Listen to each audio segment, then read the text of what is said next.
Hello and welcome. I'm your host, William Lou. You are listening to the Raptors Reaction Podcast after the Raptors get revenge and get themselves back to 500 with a 128 to 100 win over the Milwaukee Bucks. Second time in about a week where the Raptors have played host to Milwaukee. And unlike last time where the Raptors were able to get their offense going, but their defense was pretty bad and they committed a lot of errors towards down the stretch, Raptors tonight absolutely smacked up the Bucks. And honestly, there's always circumstances. The Bucks playing the second half of back-to-back. Giannis just hit a Kobe fadeaway yesterday for the game winner to help them beat the Indiana Pacers. That was a very emotional game for them. That was Miles Turner's game going back to Indiana after playing there for a decade.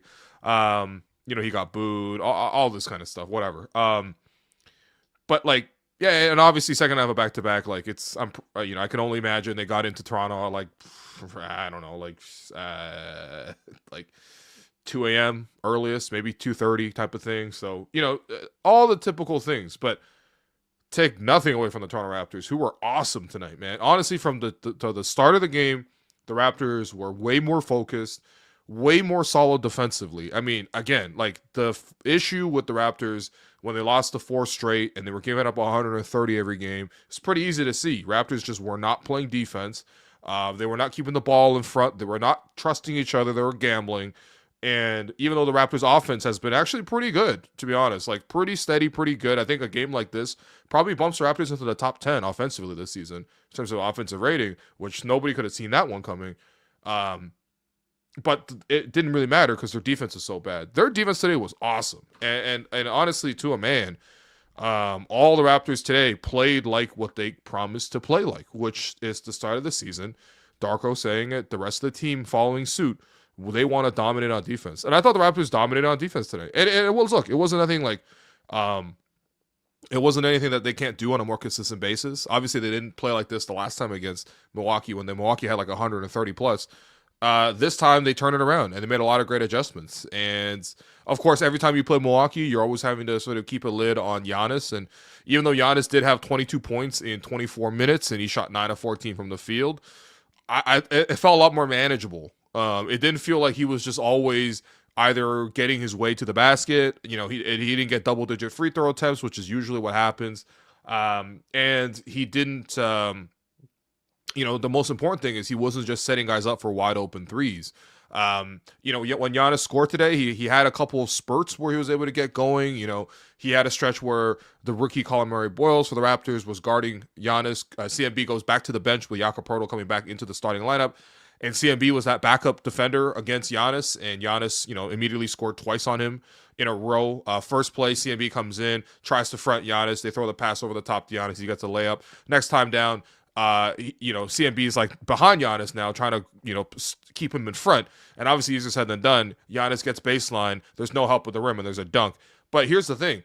Great timeout there by Darko. I thought Darko really managed the start of this game well and just kept the Raptors in front because after those two quick baskets, Darko immediately calls timeout. I saw him come onto the court and, immediately go to CMB and sort of talk to him about sort of what he did wrong, what he could do better. To be fair, honestly, sometimes I'm not necessarily only putting it on the rookie because, he needs help in that scenario. That's where if he gets beat or if he's fronting a guy, there needs to be help on the backside, especially with Giannis in consideration. But it was those type of moments where Giannis was able to get his buckets. And, of course, that's, he's a lethal he's a force. He's like modern day Shaq. So he's gonna have his moments where he breaks free and just dunks all over you. But that usual Giannis of like breaking, beating you down in transition, forcing you to double from the top of the floor, swinging it to open threes, all that kind of stuff. That wasn't really happening today. The Raptors did a great job overall defensively. And again, you saw the difference between the two games was like 30 points. And I think again, the leader of this team and the person who is going to be responsible for how the Raptors go on a nightly basis, especially in terms of intensity, is Scottie Barnes. And I thought Scottie was awesome today. Scottie's had a lot of great games this season. Scottie's off to a great start.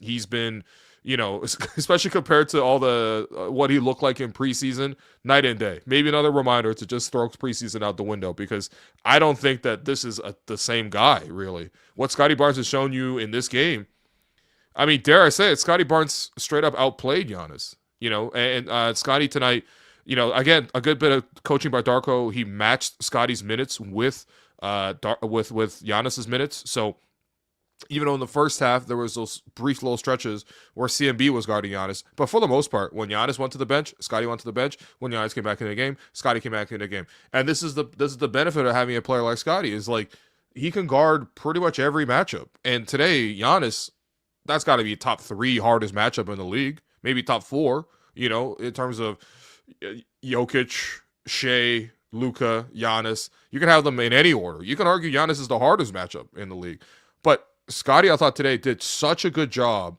fighting, contesting. For the second game in a row, Scottie has 6 stocks. Last game, he had a steal and 5 blocks. This game, he has 4 steals and 2 blocks. Last game, he's guarding Jaren Jackson Jr., who is an all-star caliber player. This game, he's playing Giannis, who's an MVP candidate. Every single day, he steps out on the court. And I thought Scottie outplayed him. I mean, Scottie, 23 points in 27 minutes, 9 of 16 shooting from the field, 3 of 5 from 3. That 3-point shot was an interesting point of conversation. I'll talk about it in a little bit, actually, because Darko gave us some cool insight into sort of Scottie and the performances he's had, and the reasoning behind the fact that he's been shooting the 3 a lot better this year, which I thought was interesting. So I want to pass that along too. But just the overall defense that he brought to this game, the way he fought Giannis, the way he rotated, the way he scrambled. I thought there were a couple moments in this game where there was a bit of a lull. Okay, so start of the game, the Raptors came out great. They established early lead. That was great. But the Bucks were able to sort of fight back and sort of like, try to nudge it. And the thing is, they're tired, right? So the time to really smack them over the head is at the start of the game. You jump all over them, you build a big lead, and then you're able to sort of keep them down and keep them sort of fighting and chasing the fight back without ever being the game. And I thought Scottie had some great moments during that stretch where, when Milwaukee were starting to sort of free up and sort of fight back a little bit, Scottie just had some really great plays. At the end of the first quarter, for example, the Bucks were like terrible defensively, right? Through 4 minutes, the Raptors already had 20 points. So, obviously you're on pace for over 200 points at that point, right? So obviously Milwaukee decided, okay, we can't really guard the Raptors right now. We're like slow, sluggish, whatever. We're going to switch to a zone. Let's see how the Raptors perform against a zone. And for a stretch, the Raptors were forcing shots against the zone, taking 2 quick, shots and just like not really playing in rhythm, kind of what the zone defense is designed to do. And when Scottie came back into the game, not only coming in to spell CMB of that assignment to guard Giannis, but also Scottie organizing the offense there. A lot of great stuff. But in that stretch, and again, the Raptors were a little bit in a lull towards the end of the first quarter. Scottie comes in, he flies out to the corner, blocks a corner 3. Then he gets a steal, right? The Raptors were, just running the Bucks off the line. The Bucks were trying to swing the ball around, get it to the opposite corner. Scottie anticipates this, picks it off midair, with his long ass arms, steals it, gets the Raptors another possession. And then again, against the Bucks zone, Scottie finally gets to the point where he's the man in the middle and he's just able to score one-on-one calmly against Bobby Portis. And not only that, but great clock management, because that was a weird point where the shot clock was turned off and Milwaukee had the last possession. But I forget who the point guard was for them. Probably Cole Anthony, because it was the end of the first quarter. So usually the bench is in. Cole Anthony took like a really quick shot, and that left the Raptors with like 15 seconds and the ball back. They could have just held it for the last shot, which is what you're supposed to do. But in this situation, they gave the ball to Scottie middle of the zone, one-on-one against Bobby Portis. Scottie took his time, fade, and then turnaround jumper with 0.1 seconds. Not only did he make the shot, but it's just perfect clock management. And that little stretch there of energy and a little bit of burst and a little bit of recovery by Scottie kept the lead at 10 points going into the second quarter. And of course, like, there were stretches there where the Raptors still had some lulls. There's still a couple more inconsistencies to work out. Even though the Raptors won by 28, I think they could actually improve on a couple of things. And we could talk about that in a second. But again, just the Raptors consistently, I think the theme of this game was just how they closed quarters, right? They closed the first half really strong too. That was a lot of the starters actually playing in that stretch where they closed the first half well. Brandon Ingram kind of got going in that stretch there too. And then third quarter, when the Raptors came out, and again, we're in a bit of a lull, you also saw a bit of that energy. And then, I just thought that, like, there were some really good plays in this stretch there. And it's all again all about managing momentum. So the Raptors go into halftime up 19. You're expecting the Bucks, especially after halftime, after coming in second out of back to back. That's usually the time where they counterpunch and see if they can come back in the game or not. And the Bucks initially ate into it. Like AJ Green hit a pair of threes, and Giannis rampaging his way to the basket. Honestly, a lot of like scrap buckets for Giannis. Like it wasn't like he was efficient with his scoring, but it wasn't like he was scoring every single time down. It was like when he had opportunities, he sort of picked the Raptors apart. But in general, the Raptors kind of kept them on like in check for the most part, and it's a testament to how great of a player he is that the Raptors kept him in check, and he still had like 22 points in 24 minutes.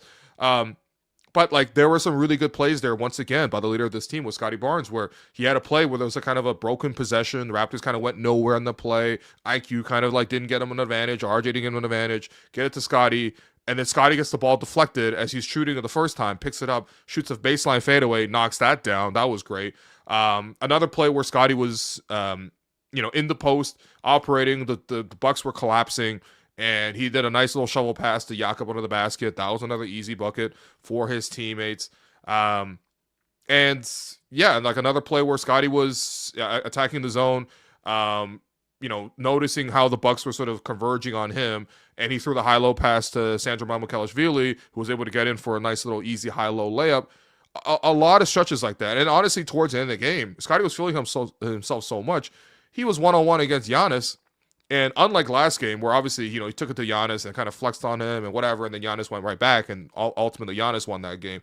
This one, Scottie gets a chance to tackle Giannis one-on-one, and he hits him with, I believe, an even prettier move than the one that he hit on him in the previous game, where he's posting up against Giannis, does a fake over one shoulder, goes over the other shoulder instead, and knocks down a little short 10-foot turnaround jumper. That's a great move, and over an elite defender, you know what I mean? Like, it's Giannis. And, like, when you see your leader like do that and take it, as much as Giannis took it to the Raptors, Scottie took it more to the Bucks.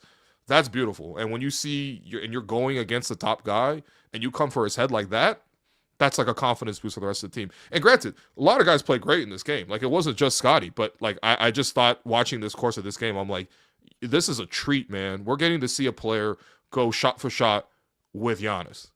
Just like how I thought in the Houston game, I was like, it was a treat to see Brandon Ingram go shot for shot with Kevin Durant. Even though in that game, the Raptors just couldn't rebound, whatever. That's a different issue. But that was a real treat. And I think you got to really appreciate some of these things. I know we get in the weeds sometimes. We complain about, like, this guy's not doing this. Maybe we want to make a trade here or there. First off, no one's even going to make a trade for another, 2 months, okay? Like, the NBA's frozen until basically January, if not February. So we're not making any trades right now. So there's no need to discuss trades in Game 8 of the season. And second of all, you got to appreciate what you see in front of you because the Raptors actually showed you a lot today. And a lot of the Raptors are playing really well to start the season. I mean, you guys just take it for granted. But the Raptors have 3 20-point scorers on their wings right now who are all efficient. Scottie with another efficient game here today. That probably bumps him above 60% true shooting, where Brandon and RJ have already been to start the season. That's fun. That's exciting. And I thought that the game by him today was great. But I want to give some love to the other guys too because, again, this was a total team effort. But yeah, I mean, I thought RJ continues to just be so steady for the team. He keeps giving the team like great options on offense where when plays get stuck, they're able to sort of feed RJ and he's able to attack a mismatch. One of the consequences of the fact that the Raptors added another talent in Brandon Ingram is, so last game against the Bucks, Brandon had, I think, a team high 29 points. So obviously if you're the Bucks, you're like, okay, next game we play Toronto, we're going to try to focus on how we can limit Brandon Ingram. And so obviously they sent double teams at him. Weirdly enough, the Bucks kind of have this like strange roster where they were guarding him with Gary Trent Jr.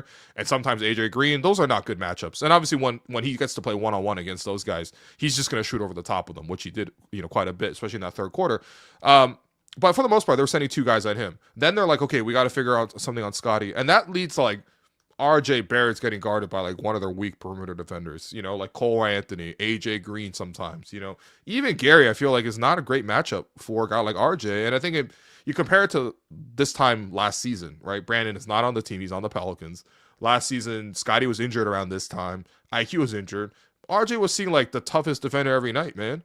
You know what I mean? And so nowadays when you see RJ, he's catching and shooting for 3, he's getting into the paint, he's attacking in closeouts, he's getting on in transition, and sometimes, and you got to credit to him too, he's like, especially towards the end of these shot clock scenarios where he's also bailing the Raptors out by getting them a possession. Now, granted, today RJ, it's so weird, but he basically shot free throws the same rate he shot threes. He was 4 of 8 from 3, and he was 7 of 12 from the foul line. I'm sure he probably regrets the fact that he missed 5 free throws, considering he's actually been solid to shoot free throws. Obviously, that was a big issue for him last year. So I especially when I see practice, when I go in, when I see them warm up, RJ's always putting extra time into the free throws. So he's always working on it. He's obviously cognizant of the fact that he's leaving these points on the table. But, today he kind of regressed back to what he did the previous year, which was kind of go 1 for 2 every time he went to the foul line. But he stopped the play so many times. Do you notice this game? Milwaukee didn't really play in transition because the Raptors were able to consistently stop the clock by getting into the bonus early. That was also one of the reasons why Milwaukee's third quarter push, stopped in his tracks. Raptors put him in the bonus like 5-6 minutes into it. So, RJ taking advantage. RJ's obviously very physical and plays through contact anyway, but this is considering a team that, Milwaukee should be one of the best paint protecting teams in the league between Giannis and Miles Turner. You know what I mean? They should be protecting the rim. And yet, you saw RJ consistently get there and make an impact on that front. So he was really good, I thought, outside of the free throw shooting. Brandon was really poised. I thought that he didn't force his game. Early on, again, it was pretty clear they're going to send 2 at him, partially because they had no good matchup for him. But they were sending 2. He was swinging the ball. Again, he just didn't need to force it. The one time I felt like, I think I counted like one time he had more than like 5 dribbles on the same touch in terms of like actually handling and trying to like initiate the offense. And that time he was able to get a little mid-range for himself, which he pretty much always does. But I thought he did a good job of like the secondary stuff.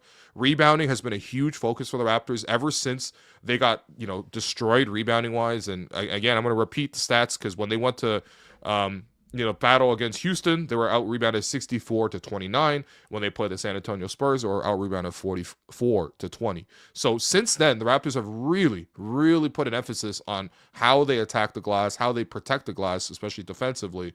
And we've seen them like have a way better effort against Cleveland, a way better effort against Memphis. And today, against a really, really big front line, the Raptors end up with what's that?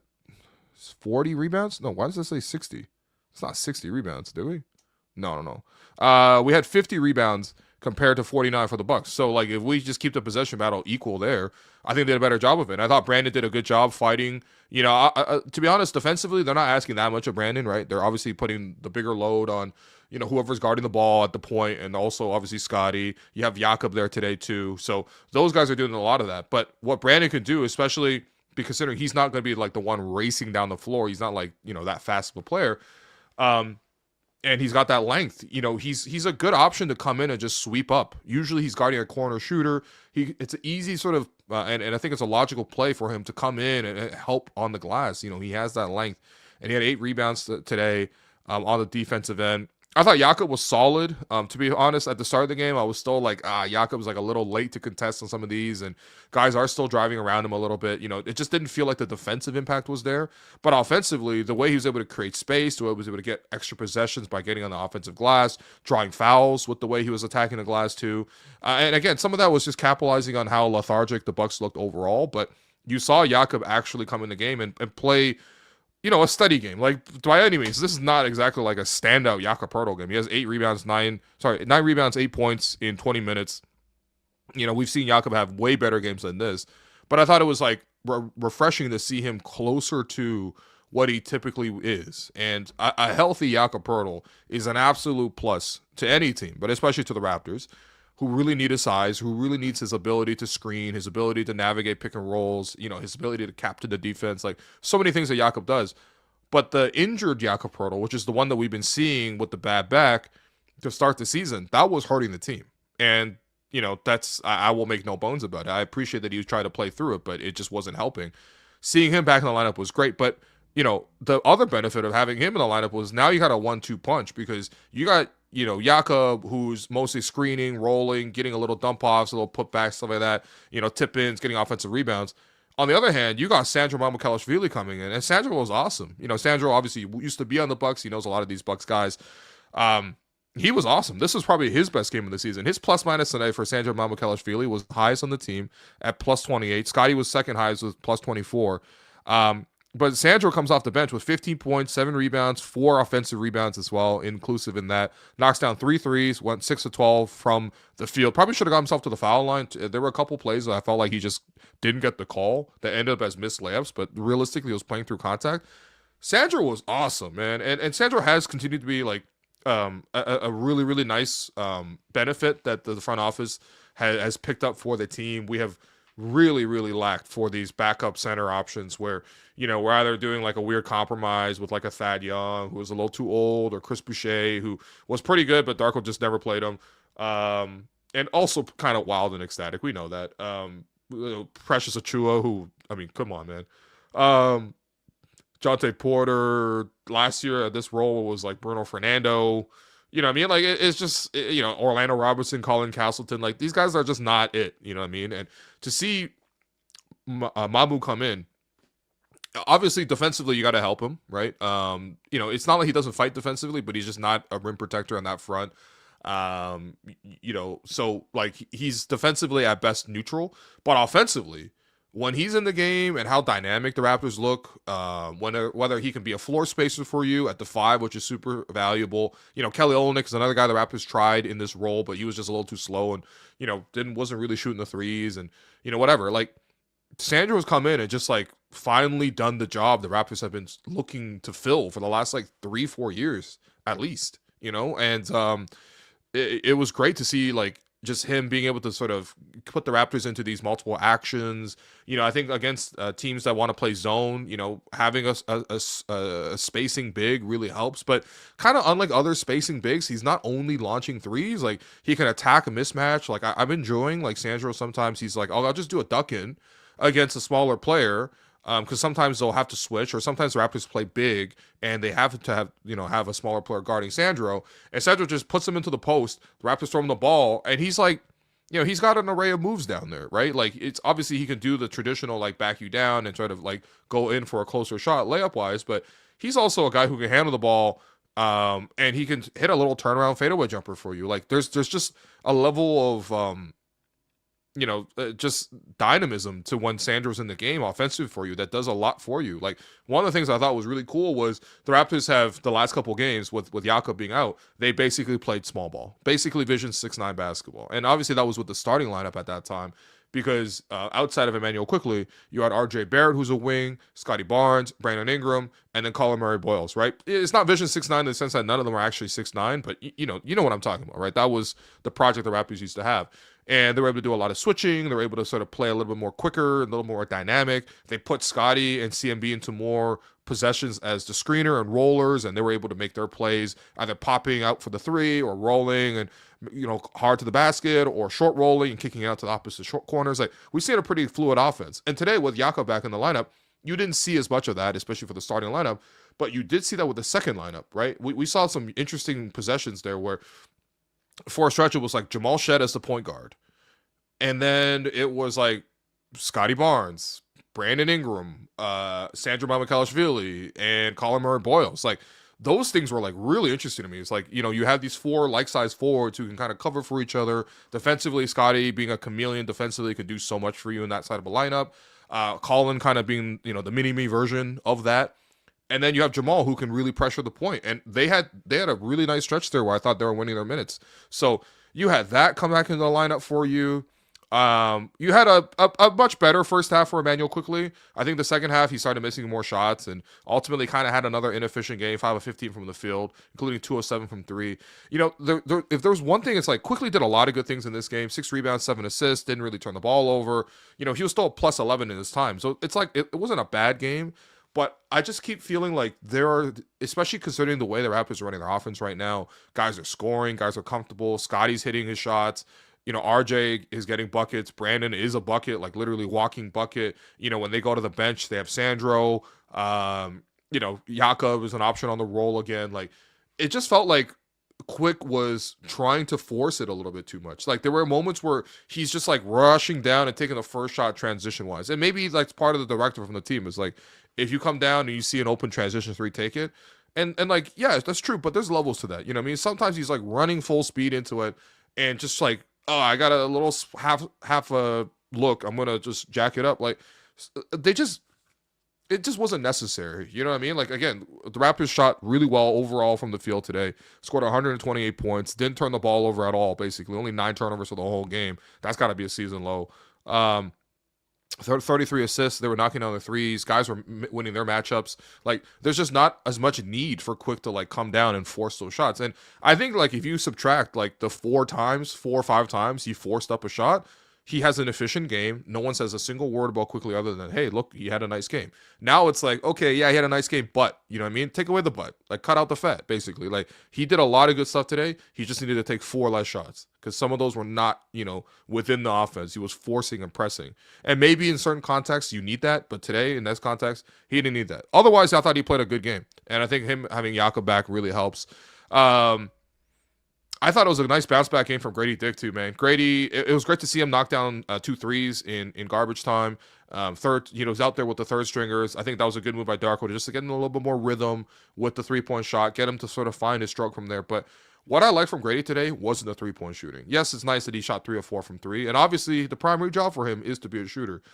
But, you know, I actually recently went back and listened to the introduction press conference where Bobby Webster, the GM, spoke at the draft after the Raptors took Gradey Dick in 2023 with the 13th overall pick. And, you know, obviously you draft a white guy who clearly is a shooter. Everyone's like, this is a white shooter guy. And they're like, no, man. And Bobby at that time was very, very clear. They were like, we don't just see him as a shooter. We see him as more than a shooter. Right, we see him as a guy who can cut, has good IQ, can rebound, plays hard, is aggressive in transition, can take it to the rack. Like they saw him as more than a shooter, and of course, a lot of the times, yeah, and obviously with him, like everything's gonna have to build off of the outside shot. Can he be a threat out there? Can he draw closeouts out there? Can he, you know, pull the defense away and occupy the help defense? Can he come off a screen, you know, and just cause scramble? Like that's everything comes from that. But what I saw from Gradey today wasn't just a guy who was trying to jack up threes and trying to get hot and therefore, you know, win his minutes. I thought today he made such a great effort to rip through and attack closeouts and constantly touch the paint for a guy who rarely had the ball. And obviously we know Grady's not a ball handler. For a guy who rarely had the ball, Gradey was in the paint a ton. Always like catching, ripping, and just going. And this is the thing. I see him work on this for 3 straight years now with with the assistant coach Ivo Simonic, who is a close friend of Darko's. But if you don't know Ivo, which honestly you probably don't know Ivo, you got to be a die hard fan to be to really know Ivo Simonic like that. But basically, he's like the guy that the Raptors put on developing their first round picks, right? So obviously the Raptors, especially under Darko, have been super big about developing and improving their players. They have Jama. Right, Jama has worked a lot with RJ, has worked a lot with Scottie. And those, by the way, those 2 guys have obviously shown growth and development in their own right. But they're always established players, and they're always pretty much good. Evo has taken on the tougher task, which is like Gradey Dick, Jacoby Walter, and now CMB this season. And he kind of builds them up like step by step. I see him putting the players through drills all the time, but especially in warm-ups. They use a lot of the warm-ups then to actually like drill in certain drills. And what I keep seeing Evo work with Gradey on the last couple of years is his ability to catch and go. And you might think it's so simple. It's such an easy thing, but it's not. It's the footwork to set up. It's the recognition. It's the sort of split-second read that you have. You have to see how the defense is closing out to you, what their positioning is, where the angle is. Are you going to drive, you know, back up to the top? Are you going to go baseline? You know, like, and I saw today from Gradey Dick like at least 5 or 6 times where he ripped it and just went. And I thought there was probably, for me, the most beautiful offensive sequence we've seen out of the Raptors all season. It happened towards the end of the third quarter where play starts with a Brandon Ingram to, you know, Scottie Barnes dribble handoff. Doesn't really generate much. Scottie then dribble hands off right away to Jamal Shed, which forces a switch.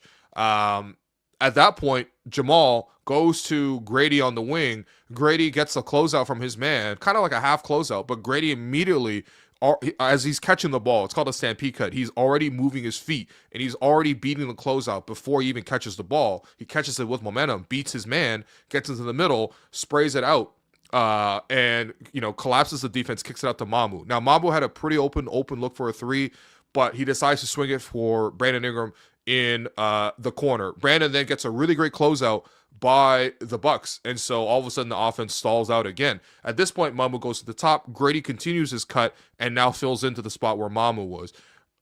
Ingram swings the ball back out to Gradey. Gradey again does the same move, is already in movement as he catches the ball, rips through and attacks the closeout again, gets into the paint. Scottie Barnes is in the opposite corner holding up his hand saying, give me the ball.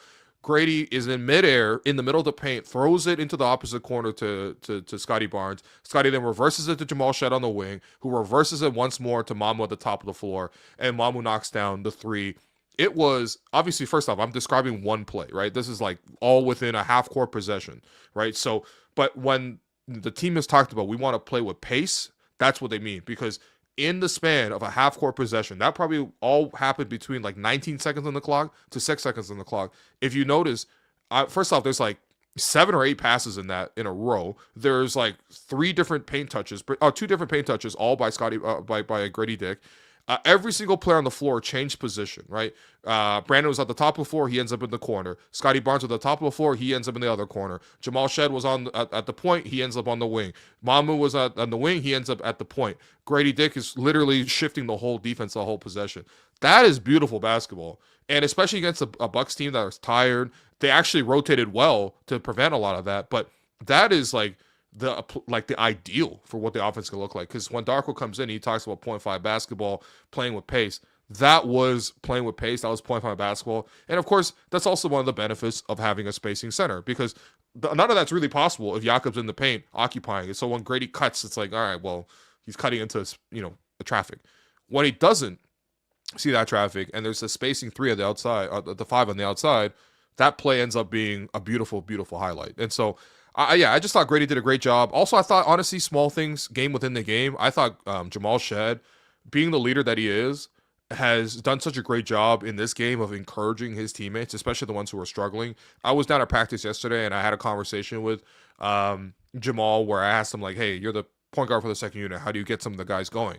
Right? Gradey Dick and Jacoby Walter, they're off to slow starts. He immediately says, no, they're not even off to slow starts. I don't want to say that. But he offers, like, obviously last year they were starters playing a lot of minutes, getting comfortable. Now they've got to, get going quick off the bench. Totally different role. Then when I see this game, and there was a play where Gradey was able to rip through and get to the foul line, which he did a decent amount. He got to the free throw line 6 times today. Oh, no. It was Jamal got a huge offensive rebound in a crowd, ripped it down, dished it off to Gradey, who was cutting middle, and got himself to the foul line. Jamal was like really encouraging. He's like, great job, Gradey. Great job, Gradey. Great job. And another play where Gradey was like guarding on ball. And obviously the Raptors have asked their guys to defend harder. And it's a tougher thing to do, to play closer to your defender, because that's obviously makes it easier for guys to sort of like, step around you technically with the first step. And Grady's he's a very skinny guy. He's not as strong. Like, guys have been hurting Gradey defensively. But this is a play where Gradey actually executed the defense perfectly. Pressured the ball. Forgot who it was, maybe Gary Trent or something like that. Well, like, the guy lost the ball out of bounds, right? Purely because of the pressure by Gradey Dick. And all you see is Jamal Shead coming over, clapping and encouraging Gradey, and just like, I love that, on a leadership perspective. And of course, Jacoby Walter, not to forget about him. And I know I usually don't go for this long before we take the break and go to questions, but clearly you could tell I'm very excited about sort of how the team played and the little moments I noticed from watching the game. But like, I thought Jacoby also played great too, man. I mean, first off, no Ochai today in the rotation. Ochai, he ended up playing 4 minutes, but it was basically garbage time. I like the fact that they switched Jacoby in there, because I thought Jacoby did a better job of guarding the ball than what I've seen from Ochai. Jacoby fighting through screens. I mean, it was literally like, it's garbage time. Third units are in, and Jacoby's still fighting through screens and 80 moving screens and drawing moving screens. Like, I thought he did a great job of just his on-ball defense. Darko said the other day, he's like, the guys that we have who are the best at on-ball defense, Jacoby was like the top 2 names he named. It was like Jamal Shead and him. And you saw him today, like, he's always just 1 arm length away, pressuring the ball, using his length, forcing moving screens, and just playing that sort of all-out defense that we saw a lot of in Summer League. If you watched it many months ago in Summer League, Jacoby had games where he had like 7 steals in a game, and he was like all over guys, and he was like single-handedly disrupting the play. And I'm so happy he was able to get in the game and do that. And yes, again, it's nice that he was able to knock down an and one. He was nice that he was able to come in and knock down a three. Those things are good, but it's the other stuff, man. And that's the thing. It's like when for these young guys, the last couple of games I noticed when they came in the game, they were like, okay, I got to make my first shot, then I got to make the next shot, and then I'm going to get playing time because I made 2 shots. It's like, no, man. There's so many things. Like you were drafted obviously primarily for shooting, both Jacoby and Gradey, but there's other things you guys can do in your skill set, and you're not always going to be able to affect the game just by being hot. You're not that type of microwave scorer. They're just not, right? Neither of them are that skilled offensively, but they can do other things to contribute, and I'm so happy for them they're able to do that. So I mean, full of praise for everybody. Have I praised everybody on the roster? Basically, Garrett Temple, great conga line today, got like 10 people in that thing. Yeah, so a nice win by the Raptors, 128-100. Now I want to hear from you guys. Please leave your questions in the chat. But first, we want to bring you a message from our sponsor. This segment is presented by Table Fare and Social. Get your pregame bites and after-work drinks at Table. It's at a great location right across the street from Scotiabank Arena and just steps away from Union Station and the Metrolinx bus terminal. Will, what are we having at Table Fare and Social? Well, they got one of our favorites in the city, Alouette. Ooh. And of course, Alouette. Incredible food. The wedge salad? The wedge salad, exactly. Imagine you're about to watch a Raptors game, you're about to watch a Leafs game, you're about to catch a concert at Scotiabank, and beforehand, we get together, get a couple of drinks at Alouette, get that salad. We're ready for anything, man. Yeah, no, there's plenty of options at Table Fare and Social. This is your go-to spot. Next time you're off to a game, check out Table Fare and Social, a downtown food hall right across from the arena for some great pregame bites and drinks. Alrighty, we're back. Appreciate you guys for sending in questions. Wow, we definitely have a lot of people get really excited when the Raptors win, and why not, man? That was a great win by the team. Shouts to Alex Newen who mentions that there's 725 people in here. That's just on the YouTube side, by the way. Don't forget the Twitter side. Shouts to all the people watching on Twitter too. He was like, I remember last season there was some bleak viewership. That's right, man. Imagine you go independent and you launch a podcast, and the first season the Raptors tank like crazy, like, and they start the season like 10-40, like, you know what I mean? That shit was hard for business. But to their credit, they've improved the team, and now we got a little bit more exciting of a product to watch. So I appreciate you guys. I mean, obviously some people are here, win or lose, whatever. But yeah, certainly after wins, man, we certainly see great numbers. And if the Raptors get back to their regular glory, you know what I mean? Like, anyway, I mean, look, we've been very fortunate on this show. We have a lot of really loyal fans. I actually ran into like 6 or 7 people who are listeners to the show just today before the game. I appreciate you guys. And girls too, actually. But yeah, like it's, we've been very lucky to like just sort of consistently be able to sort of like carry the success over the show. Like pretty much when I started doing React Pods, like 7-8 years ago now at Raps Republic, like, like we had the number 1 show there, and we took it to Yahoo, it was number 1. We took it to Sportsnet, it was number 1. We took it here, it was number 1. Like, so I appreciate it, because the only reason I'm able to do that is because people, kept following along and stuck with us and kept finding us in new outlets. But it's undeniable too that when they win, just like how I'm excited, other people are excited as well. Devin, who I see here all the time in the chat, says, "You're glowing again, Will." Yeah, why not, man? Why not? By the way, it's not just my beloved Toronto Raptors that won, baby. It was also a nice little 1-0 win by Liverpool over Real Madrid at Anfield. Trent Alexander-Arnold. Actually, I don't really feel bad. Like, I actually really like Trent. So I'm sorry that your wall got vandalized, but I'm even more sorry that you lost in your return to Anfield coming off the bench. You like misplayed 3 passes in a row. But shouts to Alexis McAllister. Smallest guy on the pitch with the biggest header to win 1-0. So I'm buzzing because I got 2 wins. And by the way, I got 3 wins because I was also, first thing I did this morning was head down to the Well.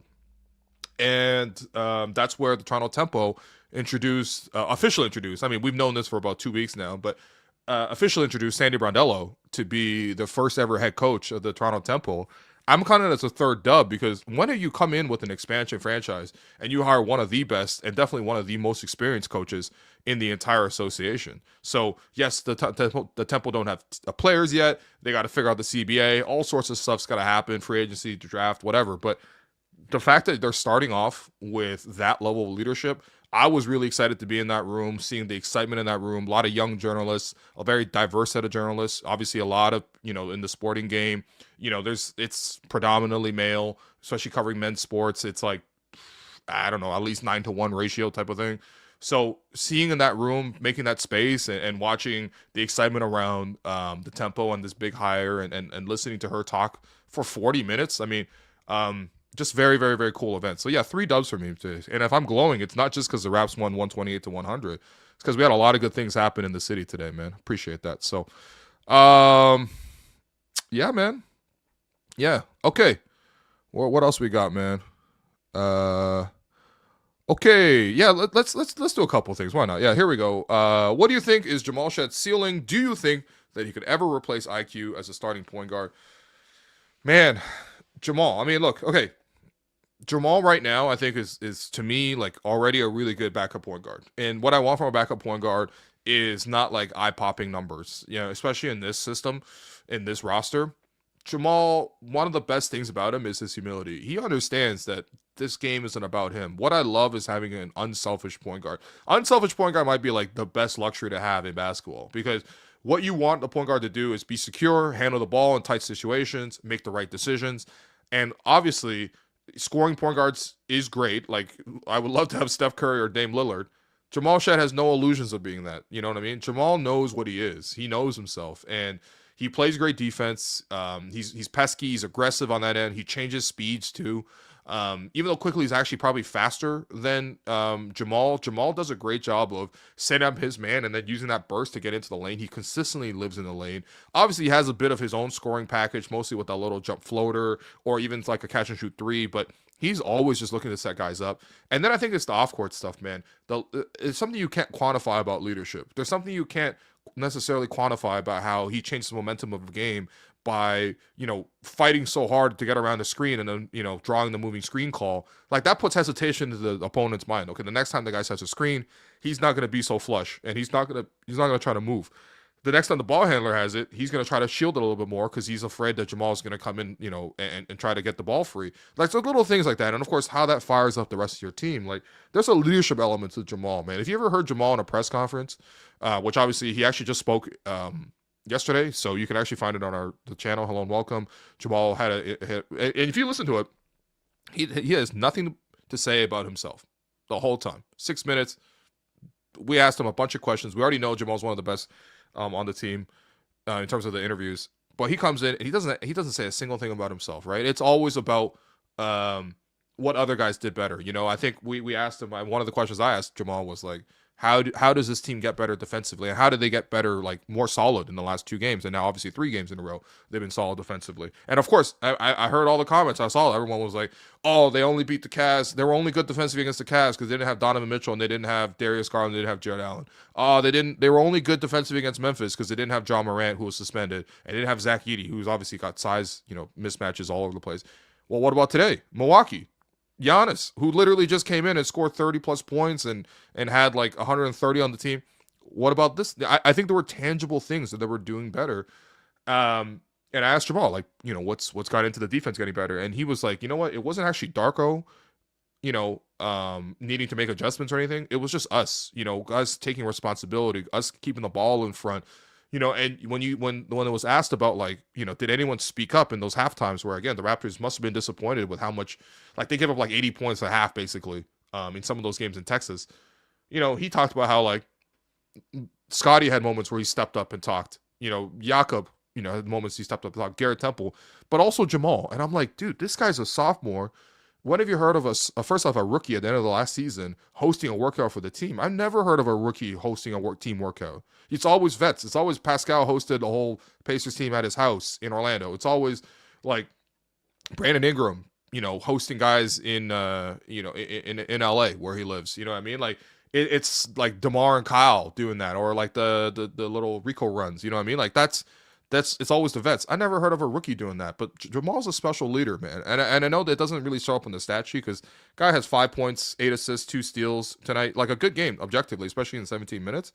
But there's a leadership component to Jamal where guys just follow him, man. And I think it's so natural, super, super natural. So, Um, what else do we have, man? How about the Serge Ibaka comeback rumors? Um, yeah, I mean, look, am I gonna always root for Serge Ibaka as a former champion with the Raptors and one of the most beloved players in the Raptors, and honestly, somebody who, especially us in media, we always love working with Serge. You know what I mean? Like we had, a great interview this offseason where Alex interviewed Serge, and that was such a good interview. You haven't seen that, you have to go see that. Um, you know, so knowing a little bit of the situation, Serge definitely wants to continue playing. He hasn't given up on that dream. He's also not as old as you might think Serge is. I think Serge might be only like 35, if I'm maybe 36. Um, oh yes, he's 36, right? And I don't know. People have made the jokes about his age before and all that kind of stuff. Serge is really sensitive about that, by the way. He doesn't. It's kind of messed up. Like it's always just like, oh, because he was born in Congo, therefore he fudged his age. That's not that. I mean, Serge has personally spoken out about that. So, but he hasn't fully given up on that. Last season though, I will have to say he's been in Europe playing the last couple of years. He obviously played with the Clippers and then the Bucks, and then he went to Europe. He played at Bayern Munich. He was good there, but that's not necessarily a good team. Then he goes to Real Madrid, who he had actually played for Real Madrid during the 2011 lockout, if you remember that.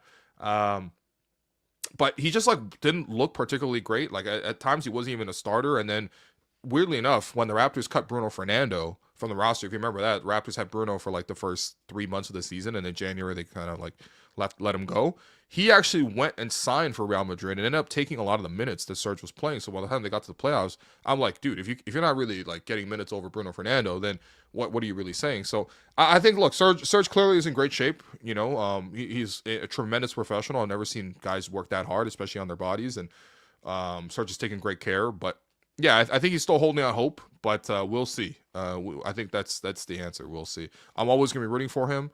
I think he could be a nice vet somewhere as well, in terms of just like, maybe in earlier years when he was younger, but still older in his career, he might have, angled to play, and he wasn't one of those vets who, is happy just to sit on the bench and happy to lend his experience and happy to not play, kind of like how Garrett Temple is.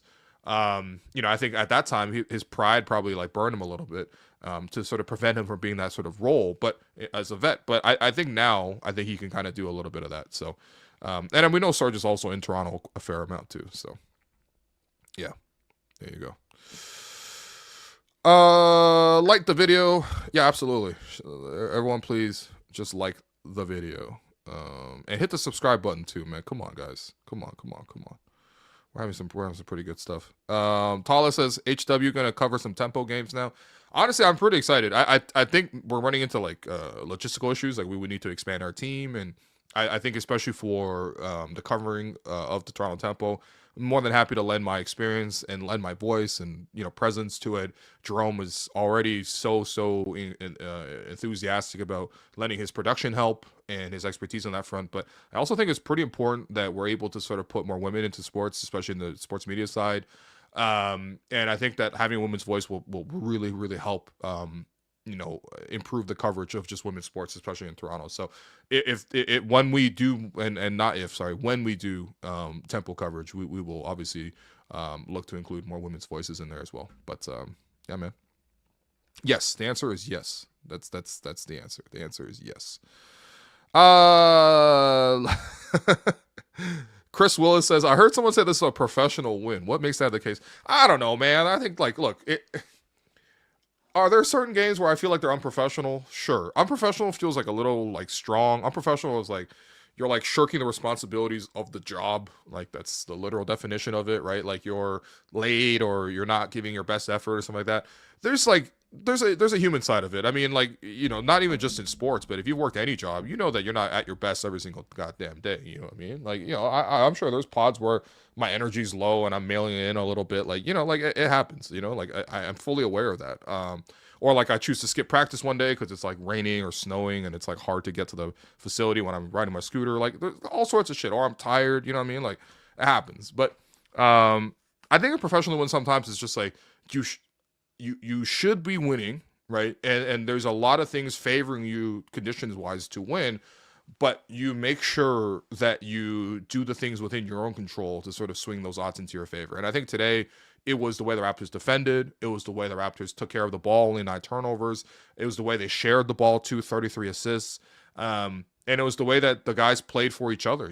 I think outside of like small blips, end of the first quarter, start of the third quarter, where, they weren't as like up to speed with their rotations and whatever. And sometimes they were a little bit slow by the zone. They were just on the Bucks' necks all game, and they just applied pressure the entire time. And that's what they should do. I was grabbing food with a friend of mine just before the game, my friend Marshall, and we're just kind of like walking through the arena, and we're talking about the game, and I'm like, if the Raptors are a serious team, and I think they're a serious team this year, they need to take care of business, man. I'm not letting Milwaukee come to my house twice in a row and just let them to like do whatever they want, put their feet up on the couch and step all over the place. Like, no, man. Like, if the Raptors are a competitive team this year, Milwaukee's actually in their tier. Obviously, Milwaukee has the best player by far in this matchup in Giannis. Although today, honestly, Scottie played him to an even. But like, yes, but at the same time, in terms of tiers, like we should be in that tier with Milwaukee, with Detroit, with we'll see what happens with Indiana this year, with Orlando, with Atlanta, like that sort of like mid tier of like, okay, these teams could be anywhere, but we kind of expect them to make the playoffs, but they could be anywhere in the seedings. We should be in that range, right? And so this is at home. In the second time you played Milwaukee, you were more rested than them. Make sure you take care of business, and that's what made it professional today. They just took care of business, and it was really, really. It wasn't even a doubt, really. So, this is a good question from Bubble Twist. So, do you think Scottie's 3-point shooting improvement is going to stick for the season, or will it go closer to his career averages? So, this was actually something I thought about too, in terms of like just being curious, and so I actually asked Darko about it today at the press conference. I should have a transcript if I'm not mistaken here. Is it not transcribing? What's going on here? Would it record through the wrong feed? Okay, for some reason my transcription service is just not showing me the transcription. Okay, I'll just have to summarize it for you then, so I actually asked Dark about this exact question, right? Because obviously Scottie's shooting like close to 50% to start the season. Today he was again over 50%. He was 3 of 5 from 3. So I asked Darko before the game, like, what's gone into Scottie Barnes' and like 3-point shooting to start the season. A couple of things that I thought was interesting with Darko. So Darko mentioned a few things. Number one, obviously Scottie's put in a lot of work on the 3-point shot, and that's great to hear, right? Because clearly this is an area that he's had to improve on ever since he came in through the draft. And we're seeing, like, obviously this is 4 off seasons now where he's put in work in the 3-point shot, right? So number one, he's put in the work. Nothing happens without him putting in the work. Number two, he talked about how they tweaked a couple things mechanically with the jumper. Now he didn't specify, but he said they studied the biomechanics of his jumper and they tweaked a couple of things. And then I think on top of that, one of my follow-up questions was, okay, so we know that he's put in work and you guys have put in work to sort of change the jumper a little bit. What else, can be influencing? Could like shot selection be influencing? And that's another thing Darko said was, like, last year we gave him the green light to try all sorts of threes, but especially the dribble threes. He's clearly still not a guy who's like a great dribble pull-up 3-point shooter, right? But the thing is, I mean, how many threes has Toddy taken? Like probably like 5 threes a game. I feel like he's maybe taking like 1 or 2 dribble pull-up threes. And that doesn't mean like the dribble up threes where he's like pushing in transition, sees nobody's there, and he shoots that 3. I don't even count that as an off the dribble 3. Like when I'm thinking off the dribble 3, I'm thinking like KD crossover pull-up 3, or like James Harden, double step back pull-up 3s. Like he's not taking that type of shot, which last year he actually was taking some of those. But like he's also picked his shot selection better. I think there was a quote from Scottie after the last game where they beat Memphis where he talked about, he's like, okay, obviously I'm going to take the regular threes within the flow of the offense, right? So guys help off of me, or I come to set the screen, 2 guys go with the driver, and I pop out to the 3 and I catch a shoot, I'm open. Or guys are swing, I'm in the corner, I knock down the 3, which was one of his first shots of the game, was him knocking down a corner 3 because of the movement by the team. That's good. I pretty much expect everybody outside of Jakob to take those type of shots, right? Like when they're there for you, you need to hit them, and you're in rhythm, those are the right shots.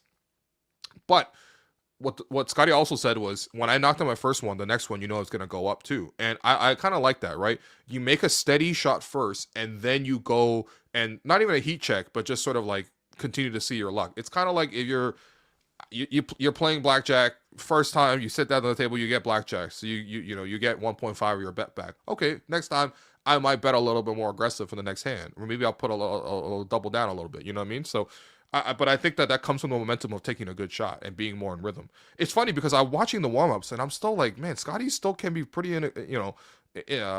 inconsistent in the warm-ups. But again, like, when the game locked in, I thought he was great. And to start the season, I don't think anyone saw this coming, but credit to him for doing the work, and also credit to the coaching staff for working on some of the mechanics with him too. So that was interesting. I would love to hear even more details about it, but there is certain degree where it's like, you could be curious and nosy all you want. At a certain point, guys aren't just going to give you their secrets. We're talking about like legit, like we're talking about guys who are, this is like a $1 billion industry, sports, right? So if you can fix a guy's jumper, I don't think they're going to just go out there and just expose all the secrets. But I'm really happy. I'm really happy to see this, man.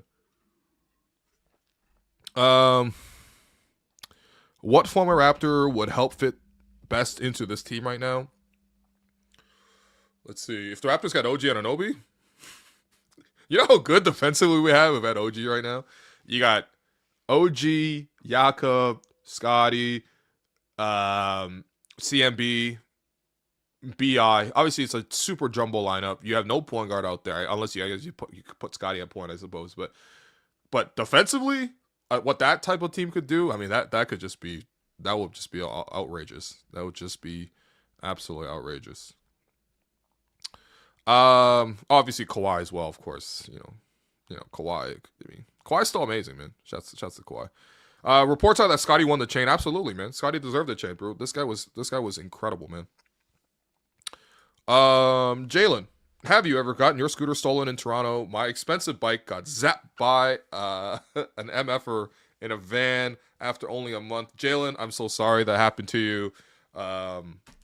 I have actually, yes, there was a situation where somebody pulled off with my scooter. I mean, it's basically my fault. I should have locked it up, but yeah, I left it unattended for like a second, getting something out of a car, and someone literally just like hit the power button, turned it on, and just zoomed away. And I guess I couldn't really catch up to him afterwards. Luckily, that was at a point where I had ridden that scooter for like 2 years, and I got it for like $500.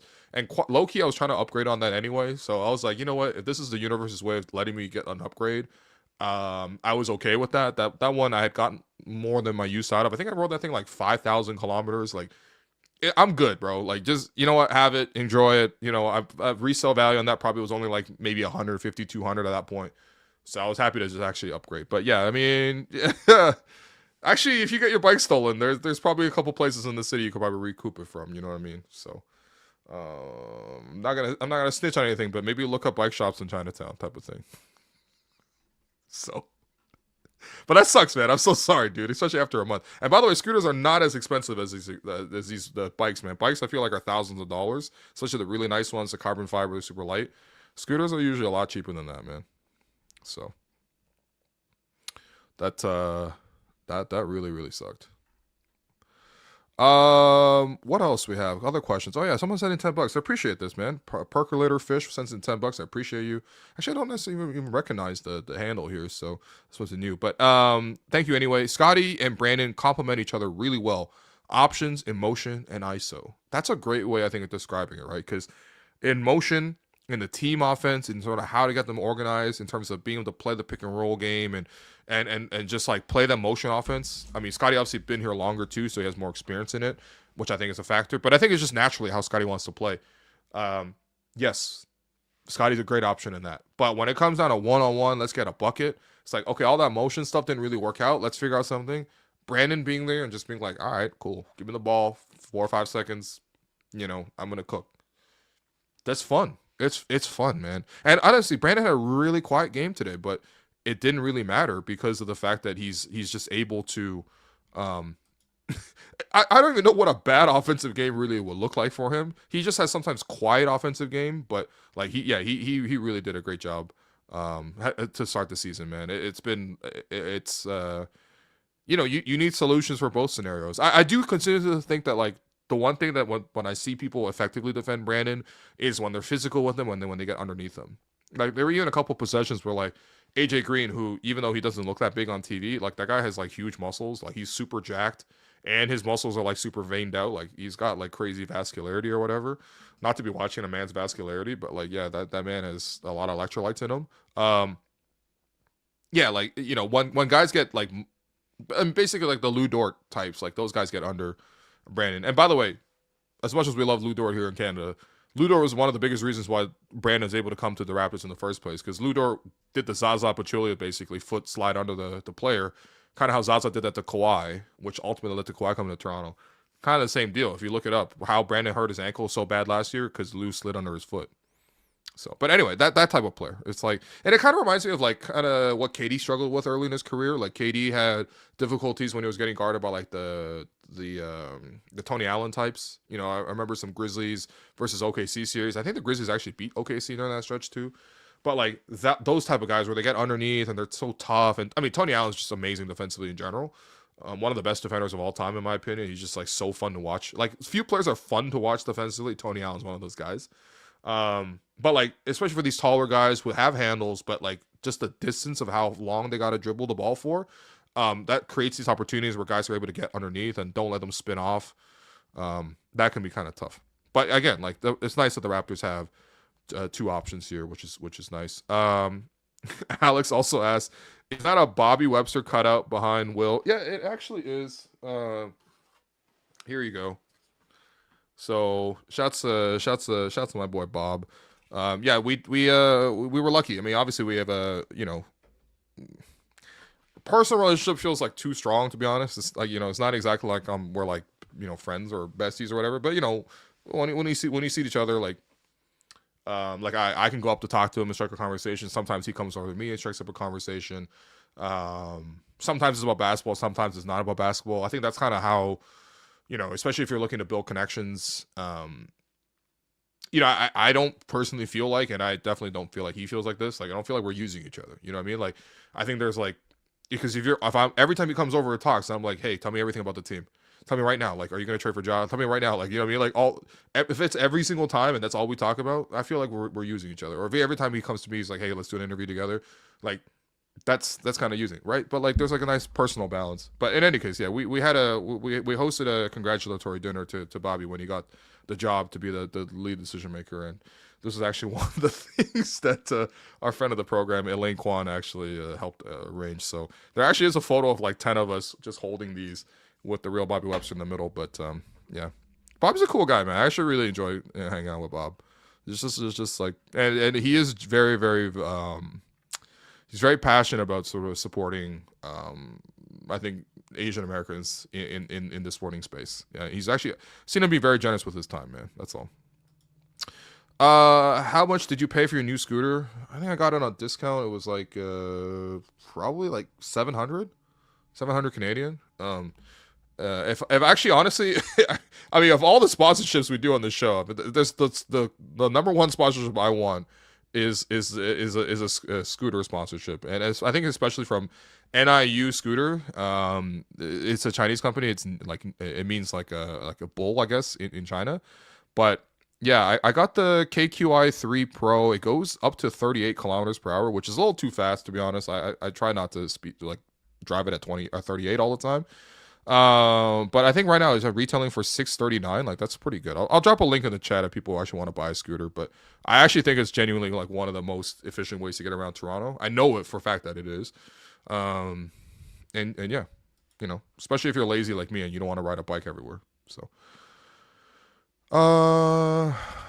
what else, man? Brandon was looking to pass a lot today. He knew the assignment. This is Brandon in his 10th year. He was always a savvy offensive player. Duke. He's played in multiple teams. He's played with star players. He's been a number one option, been a number two option. Yeah, he's a dynamic player, man. He's a real dynamic player. Does Ingram remind me of DeRozan? I think yes and no. I think some of it actually, for me, it's like DeMar obviously is better at drawing free throws. Like I don't even think that's really in doubt. I don't really see Ingram play for the free throws. That might be one of the fundamental differences. Is DeMar plays to get fouled, and Ingram plays through fouls. And honestly, like, I know it sounds more virtuous to be like, hey, he doesn't, foul grift or whatever. But in terms of effectiveness, I actually do think overall efficiency wise, shooting free throws is obviously a benefit. But one of the other things I noticed with Ingram is just he doesn't need as many dribbles to get his plays off. I mean, especially DeRozan when he was in Toronto, coached by Dwayne Casey and under that team, a lot of it was like dribble the ball, wait for JV to come get a screen, wait for Amir Johnson to come get a screen, Patrick Patterson come get a screen, then dribble a little bit more, try to get in the mid range, try to get to his spots. Obviously, when he's playing with Kyle can kind of set him up. DeMar can kind of work in the post, kind of like the same way that the Raptors now use Brandon. But I also think that some of that is also just coaching philosophy. Yes, I've seen Brandon be a static player who gets the ball. Like in New Orleans, he was doing a lot of that. But I think one thing that's a credit to Darko in terms of just like really simple, but it's been really effective is they usually have like whoever the initiating the play, usually IQ, Jamal, or sometimes Scottie even. But they'll have like Brandon start in the corner and come off of a curl. And just that little bit of movement sort of limits how much he needs to sort of get into additional distances by covering off the dribble. And he's off of movement. He gets to catch and shoot curl. He can obviously choose to take the pull-up three. He could choose to take his time and sort of attack his matchup. Or he can just curl all the way to the rim. I think it kind of just limits on how many dribbles he needs to sort of use per touch. I haven't looked this up, but I'm pretty sure that if you look up his usage in New Orleans in terms of once he gets the ball, how many times on average does he dribble it, right? His dribbles per touch in Toronto I'm sure is like half of what it was in New Orleans.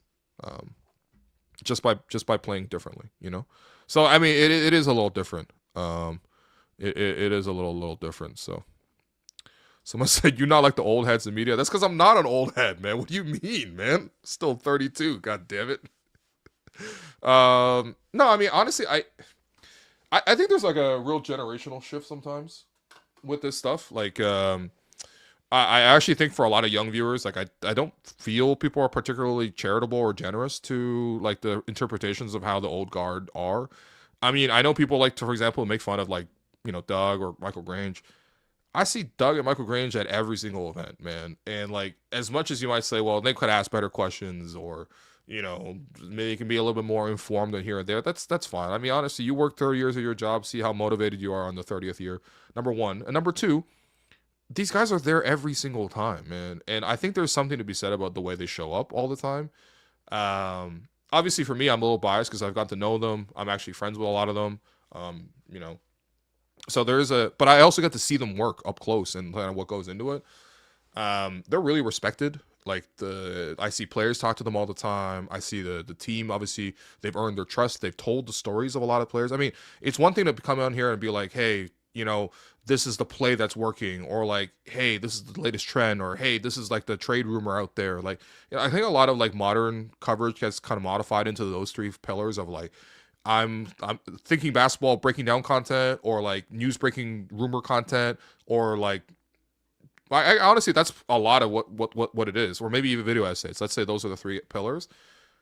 I think that those are certainly valuable. I consume a lot of that too, but I think what's really understated and maybe has even a more stronger impact, especially in terms considering these are human beings that we're dealing with, is the storytelling impact. Being able to build a connection with people, being able to sort of like get to a story, tell you something you never knew about the person, and actually get to understand who they are. One of my favorite things every year with the Raptors is when Michael Grange writes a big read, right? And he does this like once a year, sometimes twice a year, where he just writes a huge feature, like 10,000 words, and it requires a lot of work, man. It's like going on trips, and I mean, we're talking about sleepless nights, going to like 7 a.m. If you ever travel for work, you want to take 7 a.m. flights, you know what I mean? Like, and taking multiple of those, and talking to people's families, getting on the phone, calling, introducing yourself, building that connection, building that trust, and then coming out at the end of the day with a piece of storytelling that we've seen him do with Brandon Ingram, we've seen him do with Gradey Dick, we've seen him do with Darko Rajakovic. I always learn a lot about these people from there. And so when I see people shit on them, I'm just like, you're not seeing the whole picture, man. Because if you did, you wouldn't be as uncharitable and as ungenerous to these people. So, yeah, salute to the old guard too, man. I mean, I don't necessarily like even sort of putting it as like, one group or the other. It's stupid. I actually see all of us really has in a situation where we're all just trying to like bring you coverage of something that's purely out of passion, purely out of love. And you might say that I want more of this, I want something else on this. And that's fine. People have preferences. People make mistakes too. But for me, like when I see the effort and the reason behind why people do this, like it makes me appreciate it a little bit more, man. I'm not gonna lie to you. So, do you think anyone on the roster will beat Jameson Battle's season record of 6-6 from three? 6-6 is pretty good, man. I mean, we've seen guys get on some heaters. Terrence Ross, probably all-time heater. I think he hit like 11 threes in the game, but he had 51 in a loss to the Clippers. I actually had tickets to that game. I gave it to my dad and my brother. So I kind of regret not getting that game, but yeah, that was that's certainly a heater that he was on. So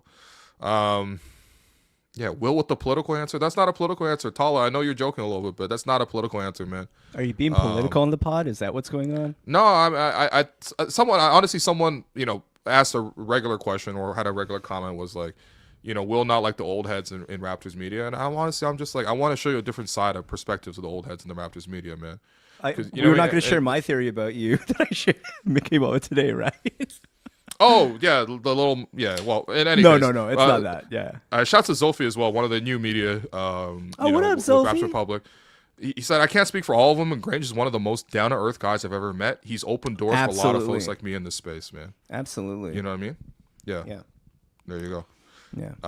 What up, dog? What's going on, man? How's it? I just came back from a concert. Oh, it was really good, man. It was one of my favorite artists around, Genevieve. Yeah. Shout out Baby Powder. Shout out Chrysalis. Shout out all her tracks. Yeah, it was a really good time. Nice. Okay, hold on. I know what we're going to talk about. We did win. Yes. I'm going to hand out the 3 stars, and then we can pivot to what we actually want to talk about. I made you a lower third for it, too. All right. Appreciate it. 3 stars from tonight's game because we talked enough about it. First star is going to go to Scottie Barnes, who got the chain tonight. 23 points, 6 rebounds, 4 assists, 2 steals. No, sorry. 23 points, 3 rebounds, 6 assists, 4 steals, 2 blocks, 9 of 16 shooting, 3 of 5 from 3, plus 24 second highest in the team. All of that play and production in 27 minutes played Giannis to an even, if not arguably for me, honestly, slightly better than Giannis. Incredible effort by Scottie Barnes. Second star, I'm going to give that to, there's a lot of choices for this one, man. I'm going to give the second star to Sandro, actually. I thought Sandro played a really nice game off the bench. 15 points, 7 rebounds, 6 of 12 from the field, 3 of 5 from 3. Was a part of some really beautiful sequences by the Raptors. And then your third star, again, it probably should be going to RJ. I think RJ's gotten a star for me every single game, so do not hold me. I am not one of these people that does not appreciate RJ. I appreciate RJ a lot, okay? But I'm going to give the third star here to Gradey Dick today. And I just think that this is a bit of like the here you go, buddy award, because definitely RJ played better than Grady, and I'll say that. But I'm really happy with the approach Grady took today. I thought he played tough. I thought he played aggressive. I think he played the right way. He found a way to impact off the bench. It was a really, really, really nice game from Grady. So I'm hoping we see more of that. So right now it's kind of like a here you go, buddy, but also he did play well. Your Gerald Henderson Award winner for who randomly burned the Raps. I mean, I would say Kyle Kuzma, only in the sense that I never expect Kuzma to shoot 50% from the field, and he had a couple of makes, I suppose. He had 18 points off the bench, 7 of 14 shooting, 4 turnovers, still was a minus 16. I mean, it's Kyle Kuzma, but I mean, he did shoot 50%, so I'm gonna give it to RJ or to Kyle Kuzma. So anyway, we're gonna stop talking about the Raptors in particular, and we're actually gonna pivot to another topic here. Sandy Brondello, introduced as Toronto Temple head coach. Me and Jerome Cheng. This is actually the second time I've seen Jerome today because we were there this morning for the announcement. And I talked a little bit about it earlier, Jerome, but just talk to me about like the environment of being in that space, how that felt. It was, I mean, for one, it's just like kind of really nice to get it together in any of these circumstances and just kind of see, you know, like with each one of these press conferences for the Tempo, it really is like a moment in history, like a milestone for the franchise and the organization. So to be just in the space to cover along with like people who like have just already done like a lot of fantastic work in covering the WNBA over the years. Like there's our friend like Shireen Ahmed, there's Lindsay Dunn, there's Chelsea Late, there's Haley McGoldrick, there's Savannah Hamilton, Ashley Docking. I'm definitely forgetting a lot of names. Basically just like anyone and everyone who's like kind of been I mentioned Lindsay. I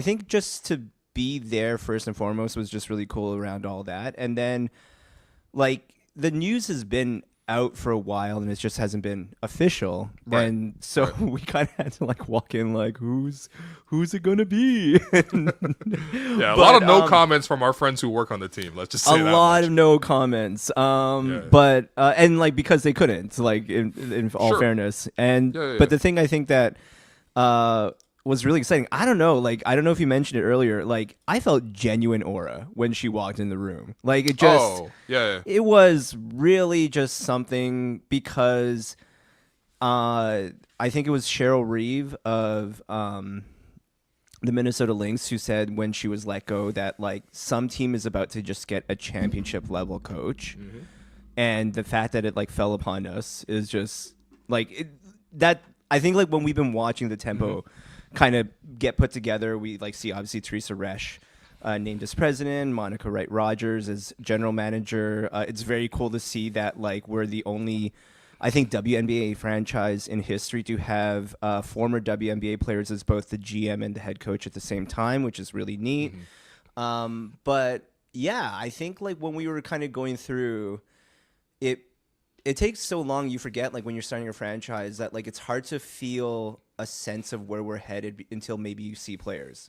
I don't even think that any of us would have really thought that we like have a sense of the future ahead with the head coach, but then it's Sandy Brondello and you're like, oh my God. Like I know. Suddenly this is like we feel like we're legit with like not a single player on the roster. Right. So for people who aren't familiar, Sandy played in the W, and then once she retired, she basically went immediately into coaching. She's won 2 chips already as a coach, and as recently as 2024 with the New York Liberty, and who are very successful for a long time anyway. The NBA equivalent will be like if we hire like Rick Carlisle or like Eric Spoelstra to be our first ever head coach. You know what I mean? Like, and that's what's really exciting about this is having that experience right away, having somebody who has like a lot of connections already with the players. Obviously, coaches Team Australia as well. She's Australian. There's a decent amount of talent coming out of Australia, but obviously, there's a built-in advantage with Canada. Players will want to play in Toronto. And then on top of that, she's also connected to a lot of stars and play for Sandy. She's like a really, really well-respected coach. I think one thing that's been really encouraging too is how much investment has been put into this. Because when you see a new franchise come in, it's like, people are watching. Like, are you going to be a team that cuts corners? Are you going to try to save costs here or there? I like that with Larry Tannenbaum as the owner, and one of the first decisions he makes is that he decides this is a coach out there that we didn't expect to be available. There was the rumors were that Sandy wanted, or like Dallas, for example, is one of the teams that was heavily pursuing her, and apparently Dallas offered even more money if Sandy chose to come to Toronto, which is great. But it's more or less money. She got paid. She's getting paid over $1 million just to coach. Yeah, it's apparently in 7 figures. She's gonna be one of the top paid coaches in the league. Yeah. They're putting the money where they, where they need to in this, and it's again, almost like it's like a given. Like if she's available and she's an option, like you can't not take her. You can't, but at the same time, like I think it's a really big step up. I mean, compared to when the Raptors first came in, Alex Wong wrote this great book called Prehistoric. I don't know if you heard about it. It's a bestseller. I've heard words around it. Yeah. Yeah, and obviously, as one of the main characters in the book is the head coach. I'm more of a Golden Generation guy myself, to be honest. Yeah. I mean, shout out Oren Weisfeld. Yeah, get buy all the books for our friends, okay? Yeah. Buy the whole anthology. But, and Brendan Malone at that time was already a big enough deal, right? Because Brendan was never a head coach before that at the NBA level, but he was the lead assistant for the Detroit Pistons during the Bad Boys era. He worked under Chuck Daly, and he was the defensive coordinator, which is like, well, that's huge, right? Like when you think Detroit Pistons Bad Boys, you think about defense. You also think about violence, but mostly defense. Right. And so it's like that was already a big deal, and it's like this is not even close in terms of scale. Like no, I mean, like this is just really exciting. Man. Any Raptors head coach that joined, not even just like an inaugural one. Like I think the closest to maybe have like a career around them is like maybe Lenny Wilkins in terms of Raptors coaches that were hired. But like even then, I think what happens is like we were talking around the room, and like I think one of the names like generally for Toronto sports that came around in terms of coaches that were considered big signings based on their pedigree. The name that kind of came around a couple times was Mike Babcock with the Toronto Maple Leafs, just for his history of winning championships before. But even then, it's just like it's that thing of like, what have you done for me lately? Like Sandy Brondello won like just before the Las Vegas Aces. Like she Yes. is a Yeah. winner like right now. Yeah. And so I think to that end, it's just really exciting to have that. Just to have that as like kind of our start. There's some photos there, that we're sharing on. This is Monica Wright Rogers, who's the GM, and Sandy is the head coach. I mean, I don't know. always Like, one of the fun facts about Monica too. I mean, this is not, but she used to be engaged to KD. that's true. Yes, that was. It's like some fun trivia, really, because it always Right. kind of blows my mind. And one day, if we ever build a personal relationship, I'll ask her about that. You're really gonna come through with that. That's a classic. Will like gets right in, and it's the asks Bobby then after the day of like the Backstreet Boys, like, hey, are you gonna be the president by any chance? Yeah. yeah. Yeah. I have a comment here. This tempo conversation really needs Chelsea late or Ainka Jess. Totally fair. I would not say we're the most equipped. We did attend, and we're like speaking from the point of just being really excited for the franchise. But both of them were there. Shout out She's for Sports for sure. I just think there was just this feeling of like for a city in general, like we just came off like the Jays and like how excited we were about like Vladimir Guerrero and just like having one of our own and someone who's like a superstar. I understand it's a head coach, but again, it's like this is a city that more often than not feels like plagued by the idea of not being chosen. And just the idea that with something as exciting as this, you have someone who within their field in terms of head coaching is considered one like the best around, and for them to because they're also like there is another expansion team too.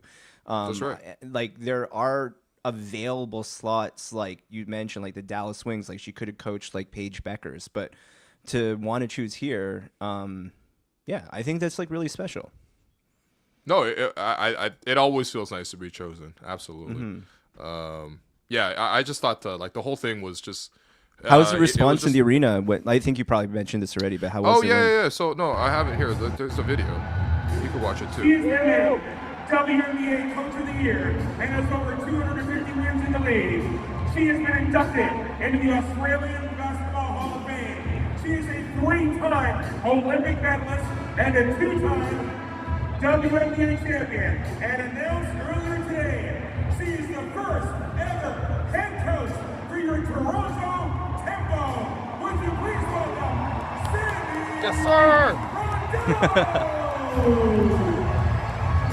Thanks for joining us tonight, Coach Brondello, and enjoy the game. I'm surprised that Herbie Kuhn didn't like roll an R or something like that, or do like a little bit of an Aussie accent for it, you know? Brondello.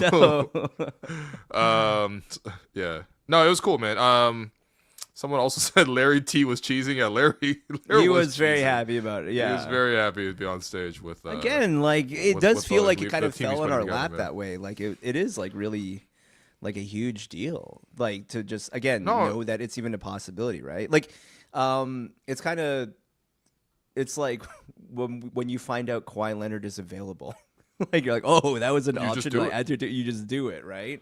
You Like just you do make it man. happen. Yeah. So, how was it? How was the day for you? Like, how was the environment? Like being a part of it? Like, I think for you, Yeah, it was- kind of differently from maybe like Alex and I, is like you are just as often at a lot of Raptors scrums, practices. Yeah. The energy of late, like, probably doesn't feel Oh. the same way as that. Like, how was it for you to kind of see and even like hear some of the ways that Sandy was talking about her goals and what her expectations are, which honestly felt very much like hearing you talk on the React Pod when you're. You can tell how when you're expecting competitive she winning. is right away. Absolutely, Like if this is yeah. the first time you met Sandy or heard from Sandy, like you can see right away how competitive she was. Mm-hmm. We were talking about the old heads of media earlier. Yes. I realized that Doug Smith has a go-to move. He especially does. with introductory press conferences. I think he Absolutely. did this. Well, obviously, So he did this to famously Kawhi did this Leonard. with Kawhi. Yes, he asked the Yes. question that set up the Kawhi Leonard laugh, which Yeah. went super viral. But he asked him a question, and the question was like, "So, tell us about yourself. Who are you?" You know, Yeah. and it's always kind of that's the question. And Kawhi kind of is like, you know, I can't give you a whole spiel. You got to get to know me. You know, I I'm don't a know fun where you're sitting guy. at. Ho Yeah, ho yeah. ho ho. Yeah, right. Yeah. So, and then so there's that aspect. So that I think he asked the same thing to Brandon when he got introduced last year as Sure. well.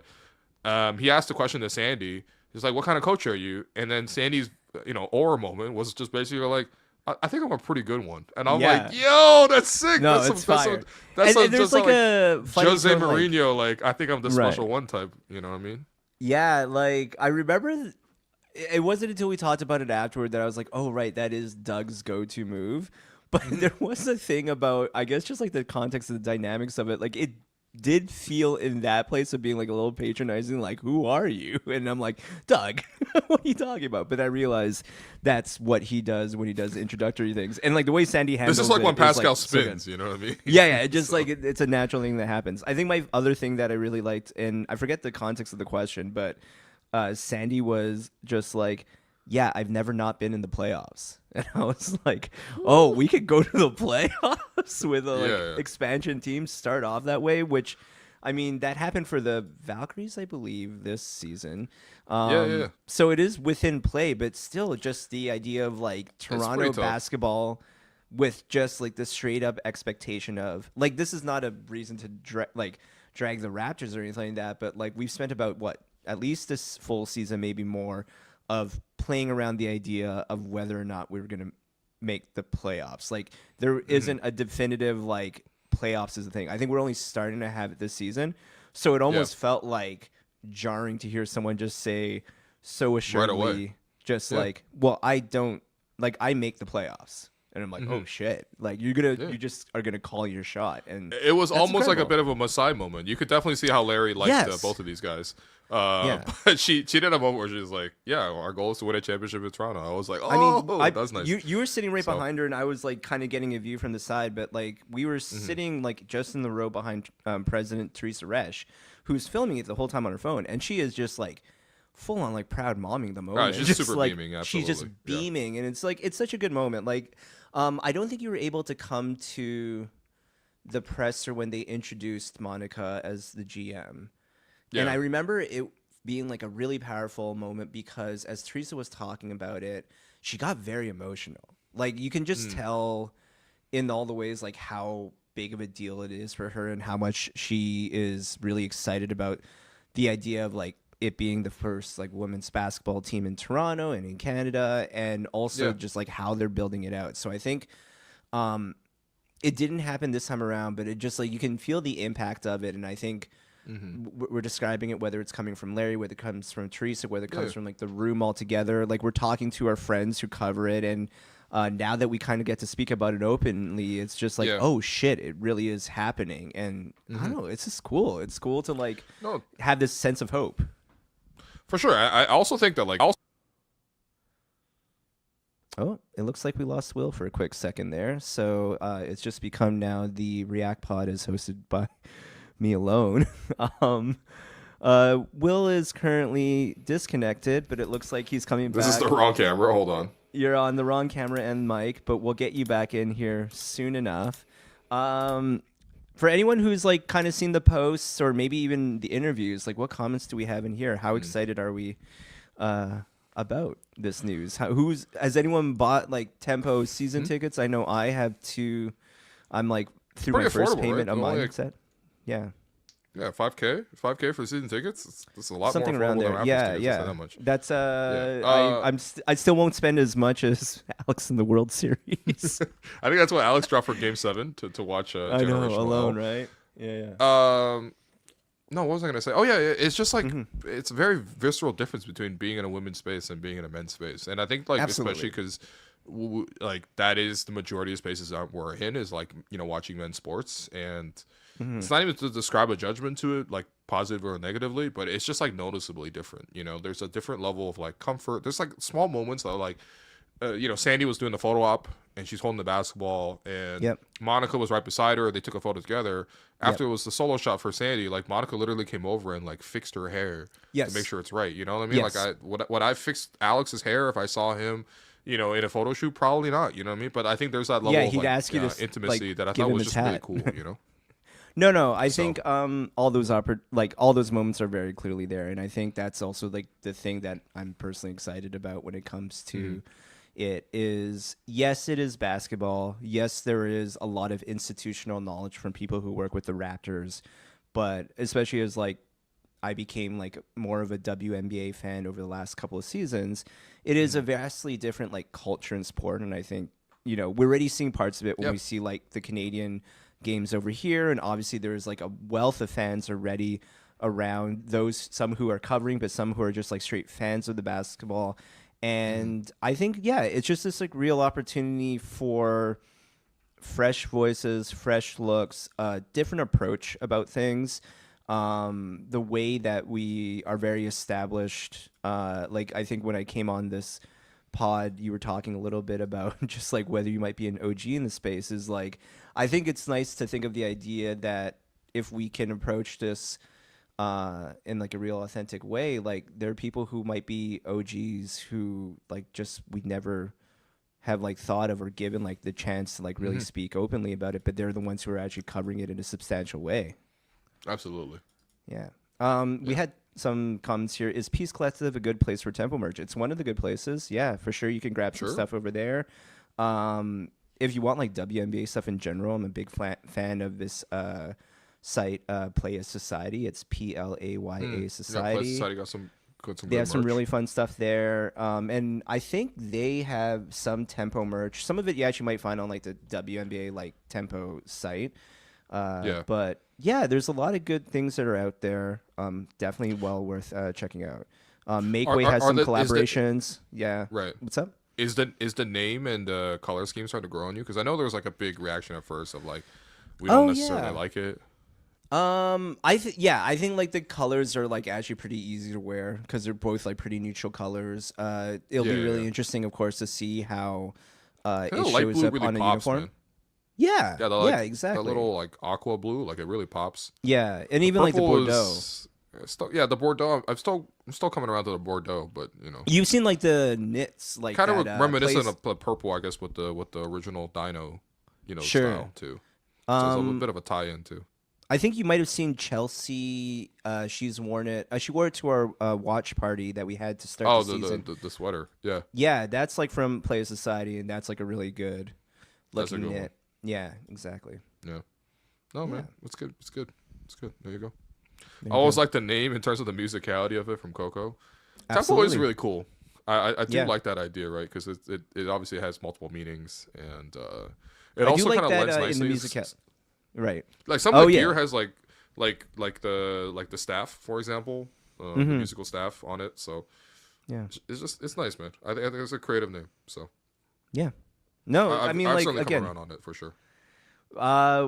Like, I think when there was, like, some of the uproar about the logo and the colors and whatever the direction of the team is, the real pushback was kind of just like, maybe let's just wait until it turns into uniform, until we see it on the court and we see it on players that play on the team. And like more of it to say, like, we didn't have a lot of tangible things. We were like kind of crashing out on like very abstract, like arbitrary things that are like part of the team. Sandy Brondello is a really good start to like getting really into this. Absolutely. Yeah. Yeah.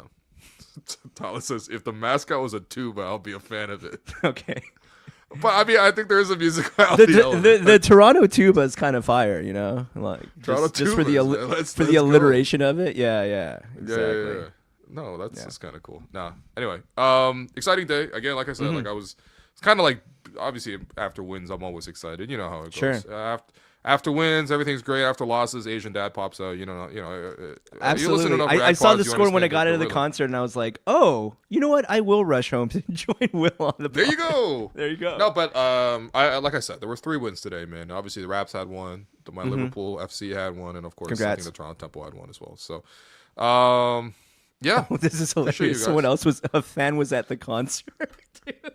Jerome, I saw you at the concert tonight. Didn't think you make it back for the React Pod. Shout out the 501 Queen streetcar that came right on time after I picked up some Rudy to go. Sick. Steve says, I saw Jerome on Were you the one who just kept on yelling hello and welcome at me? Because I do remember. Yo, Chad, has anyone else seen Jerome in the wild? I mean, he's pretty recognizable. He's usually wearing colorful prints and also has a colorful head. So yeah. Let us know if you've seen Jerome in the wild, please. Coincidentally, in the crowd, I was standing next to a girl who was like, "Wait, aren't you friends with my friend, like Vanessa and Zarina?" I was like, "Yeah, they're the best." And they're like, "Yeah, I recognize you by your hair." I was like, that would do it." There you go. There you go. That's how Bobby recognizes you, man. Yep. Yep. Inside joke. Inside jokes. Inside joke. I It's a mean, joke speaking for about me, inside you, jokes, Alex, and Bobby. and Robert Webster. Yeah. Yes, I and mean, Robert. maybe we'll dive into it because don't we have like a banter later this week? We do have a banter. So we have banter Yeah. on Friday. Tomorrow we'll do a show at 11 a.m. So tap in with us then. But Mm-hmm. yeah, this has been long enough. I appreciate you guys. Let us know. Obviously, like the stream, comment, subscribe, leave some reviews. We haven't had a couple Apple reviews in a while. Sure. I mean, let me just check the charts, man. I check the charts like how most people check their bank accounts. Oh no, we're in a constant battle with Zach Lowe show for #1 basketball show in Canada. Sometimes we're up on him, and then sometimes Zach retakes the top spot. Write a couple more reviews. We'll put this Zach is Lowe where he interesting. belongs. Someone's man. alleging that they saw me walking out of Zanzibar the other day. I don't. That's think I not was true, there. man. That's not true. Where else you see it, man? Bada bing. Like, get out of here, man. So, did my computer freeze? Did Jerome freeze? We'll never know. Okay. Thanks, everyone, for listening. We'll end the stream here. Appreciate it.